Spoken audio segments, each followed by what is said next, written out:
حضرت ذوالنون المصری ایک دفعہ دریا میں شکار کر رہے تھے اور ساتھ آپ کی چھوٹی بیٹی بھی تھی۔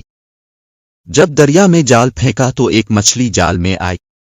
بچی نے اس مچھلی کو پکڑنے کا ارادہ کیا تو دیکھا کہ وہ مچھلی اپنے دونوں ہونٹ ہلا رہی ہے، تو بچی نے اسے دریا میں پھینک دیا۔ حضرت ذوالنون مصری نے اپنی بیٹی سے فرمایا کہ بیٹی تو نے ہماری محنت کو ضائع کر دیا۔ بچی نے عرض کیا کہ جو چیز اللہ پاک کا ذکر کرتی ہو میں اسے کھانے کے لیے راضی نہیں ہوں۔ حضرت ذوالنون مصری نے فرمایا، اے بیٹی اب ہم کیا کریں؟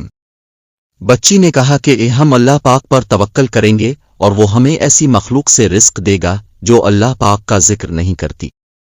چنانچہ اپنے شکار چھوڑ دیا اور دونوں باپ بیٹی شام تک اللہ پر توکل کر کے ٹھہرے رہے۔ شام تک ان کے پاس کوئی چیز نہ آئی۔ جب عشاء کا وقت ہوا تو ان دونوں پر اللہ تعالیٰ نے آسمان سے دسترخوان اتارا۔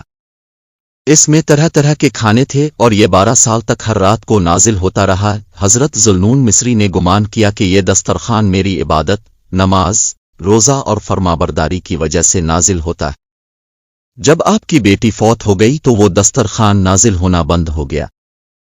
تب آپ کو معلوم ہوا کہ دسترخوان تو بیٹی کی وجہ سے اترتا تھا نہ کہ میری وجہ سے۔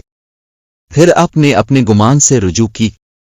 اللہ تعالیٰ فرماتا ہے، اور جو اللہ پر بھروسہ کرے تو وہ اسے کافی ہے، بے شک اللہ اپنا کام پورا کرنے والا ہے۔